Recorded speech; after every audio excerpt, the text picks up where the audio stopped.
Political analysis by VD Sameer में मेरे सभी चाहने वालों का भरपूर स्वागत है। तो आज अपने वीडियो के माध्यम से जो चर्चा की शुरुआत करने जा रहा हूँ 2024 का लोकसभा इलेक्शन उसके परिप्रेक्ष्य में, जैसे कि सभी अपोजिशन पार्टी से एक मंच पे इकट्ठा होने की कोशिश कर रही हैं। पिछले लगभग 2 महीने से ये प्रयास जारी है सभी की तरफ से। इंडिया गठबंधन जो अलायंस बन रहा है एनडीए के मुकाबले में, उसको सबसे बड़ी दिक्कत का सामना आ रहा है 2 स्टेट्स में, एक वेस्ट बंगाल में और दूसरा उत्तर प्रदेश में।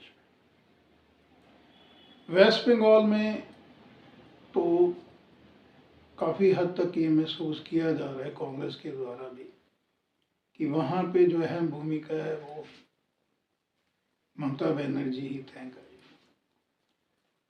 उत्तर प्रदेश में सबसे बड़ी दिक्कत ये आ रही है कि जैसे स्टेट में जो इस वक्त सबसे बड़ी पार्टी है वो समाजवादी पार्टी। कांग्रेस चाहती है कि एक ही मंच पे समाजवादी पार्टी, बहुजन समाजवादी, कांग्रेस, ये सारी पार्टियां जो छोटी और पार्टी हैं स्टेट की, वो इकट्ठे होकर भारतीय जनता पार्टी को फाइट दें। और ये उत्तर प्रदेश स्टेट जो है ये इसके अंदर लोकसभा की 80 सीट्स हैं। इंडिया में सबसे बड़ी ये लार्जेस्ट स्टेट है लोकसभा सीट्स के हिसाब से। और ये माना भी जाता है कि दिल्ली का रास्ता जो है वो उत्तर प्रदेश के लखनऊ से होकर ही जाता है, क्योंकि 80 सीट्स हैं, बहुत इंपॉर्टेंट सीट्स हैं। अब यहाँ पे सबसे बड़ी दिक्कत ये आ रही है कि समाजवादी पार्टी वो कांग्रेस के साथ तो अलायंस करने में कंफर्टेबल है, लेकिन जो अखिलेश यादव समाजवादी पार्टी के कर्ता धर्ता हैं वो किसी भी हालत में बहुजन समाजवादी पार्टी के साथ अलायंस नहीं करना। अब ये जो इनसाइड स्टोरी है, इसके पीछे का क्या रीजन है, वो मैं आपको बताने जा रहा हूँ।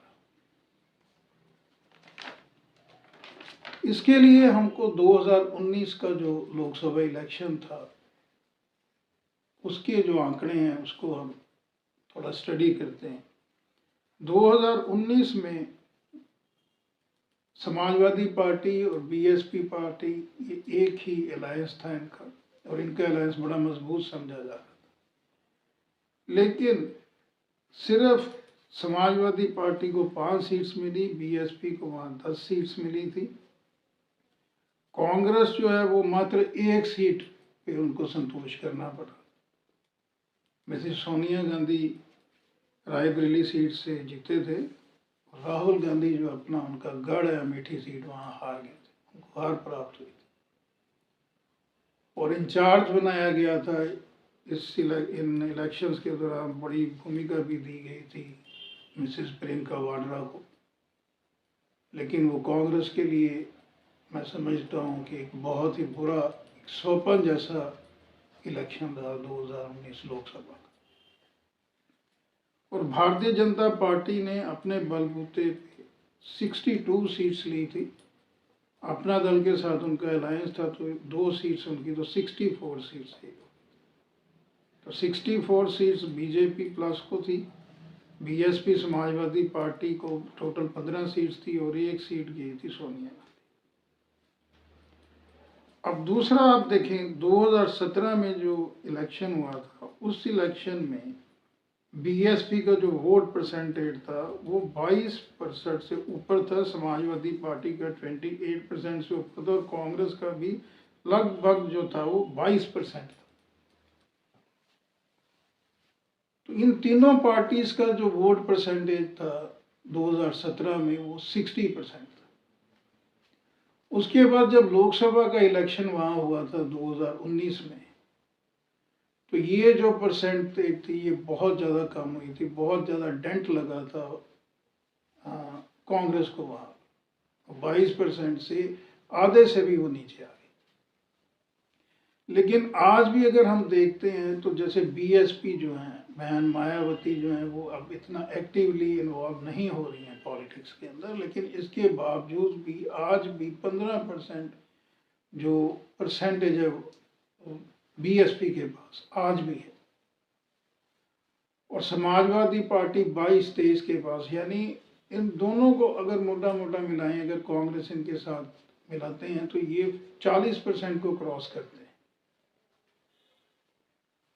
और अगर इनका अलायंस एक मुद्दे पे आके खड़ा हो जाए भारतीय जनता पार्टी के अगेंस्ट, तो मैं समझता हूँ कि ये 50% जो आज भी इनका वोट शेयर वहाँ पे तीनों पार्टीज का है, तो बीजेपी को बहुत दिक्कत होगी। लेकिन समाजवादी पार्टी जो बहुजन समाजवादी पार्टी के साथ अलायंस नहीं चाहती है, उसके पीछे की इन साइड जो स्टोरी है, उसके लिए हमको 1993 में जाना पड़ेगा। तो 1993 में जो स्टेट असेंबली इलेक्शन हुआ था उत्तर प्रदेश के अंदर, उसके अंदर जो बीएसपी के जो फाउंडर थे माननीय काशीराम जी, और समाजवादी पार्टी के कर्ता धर्ता माननीय मुलायम सिंह यादव, दोनों के बीच में सहमति हुई थी और 1993 में इन्होंने हाथ वहाँ मिलाया था और इनकी वहाँ पे सरकार बनी थी और माननीय मुलायम सिंह यादव वहाँ पे चीफ मिनिस्टर बने थे। लेकिन मात्र 2 साल के बाद मायावती जी ने जो था वो सपोर्ट अपना विड्रॉल कर लिया था, और वो गवर्नमेंट जो थी, जो बीएसपी और समाजवादी पार्टी की चल रही थी, वो गवर्नमेंट गिर गई थी। और मायावती जी ने भारतीय जनता पार्टी की सपोर्ट से वहाँ पे सरकार फॉर्म की और खुद वो चीफ मिनिस्टर बनी, जिससे समाजवादी पार्टी के अंदर बहुत आक्रोश था, और ये स्वाभाविक भी था। समाजवादी पार्टी का मानना था कि उनकी पीठ पे छुरा घोंपा गया है बीएसपी के द्वारा, और उनके वर्कर्स इससे बहुत ज़्यादा एजिटेट भी थे। तो 2 जून 1995, 2 जून ऑफ 1995 में मायावती जी गेस्ट हाउस में अपने वर्कर के साथ मीटिंग्स करनी थी। उस गेस्ट हाउस को समाजवादी पार्टी के वर्कर्स ने अच्छे से घेरा, और वहाँ पे गाली गलौच भी, और कईयों का मानना है कि मैन हैंडलिंग तक भी वहाँ पे हुई थी, और वहाँ पे मायावती, बहन मायावती बाल बाल बची थी। तो ये जो एपिसोड हुआ था वहाँ पे, इस एपिसोड से समाजवादी पार्टी और बीएसपी पार्टी के जो वर्कर्स थे, उनमें जो एक तो हम समझते हैं कि मतभेद है, लेकिन मतभेदों को आपस की बातचीत से, सेल्फ टॉक से बिटवीन उसको हटाया जा सकता है। लेकिन जब कोई भी इशू जो मन भेद भी आता है, उसके अंदर बड़ी दिक्कत होती है।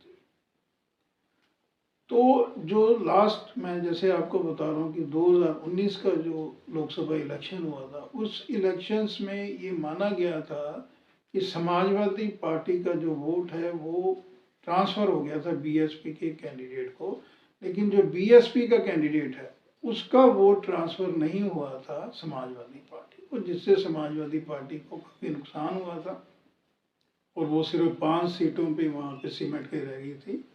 लेकिन फ़ायदा बीएसपी को हुआ था, उनकी जो टैली थी वो 10 थी। तो कहीं ना कहीं आज भी बहुजन समाजवादी पार्टी का जो वोटर है वो ये मान के चलता है, वो जो दर्द उन्होंने 2 जून 1995 को देखा था जब बहन जी पे अटैक किया गया था समाजवादी पार्टी वर्कर्स के द्वारा, वो जख्म कहीं ना कहीं इतना समय बीत जाने के बाद आज भी जो है वो बीएसपी के जो वर्कर्स हैं उनके मन में आज भी वो बिल्कुल जो जख्म है वो ताजा। तो जितनी देर तक अनलेस अनटिल ये बैठ के फिर से बातचीत नहीं होती है दोनों पार्टीज के सुप्रीमो के साथ बैठ के, और म्यूचुअल अंडरस्टैंडिंग से, और जो सेल्फ बिलीफ है उसका जो एक बीच का जो दूरी है, वो धागा जो थोड़ा ढीला हो गया है, अगर उसको ये अच्छे से सॉलिड तरीके से बातचीत होगी तो इंडिया अलायंस का जो गठबंधन है वहाँ पे उसको फ़ायदा होने वाला है उत्तर प्रदेश के अंदर। लेकिन अगर ये अलायंस जो है इसमें बीएसपी समाजवादी पार्टी इकट्ठे नहीं आते हैं, तो मेरा ये अनुमान है कि भारतीय जनता पार्टी को लगभग 80 लोकसभा सीट्स में से 70 सीट्स लोकसभा की आज की जो रूपरेखा है, आज का परिप्रेक्ष्य है, उत्तर प्रदेश में वो 70 सीट्स और इससे ऊपर भी हो सकता है वो लेके आए, तो इसमें कोई हैरानी की बात नहीं। तो यहाँ पे कांग्रेस पार्टी का मैं समझता हूँ कि बहुत बड़ा रोल है। अगर कांग्रेस पार्टी एक मंच पे लाने पे कामयाब हो जाती है बीएसपी को और समाजवादी पार्टी को, तो उत्तर प्रदेश के अंदर फिर जो भारतीय जनता पार्टी की राह है वो कठिन हो जाएगी। धन्यवाद।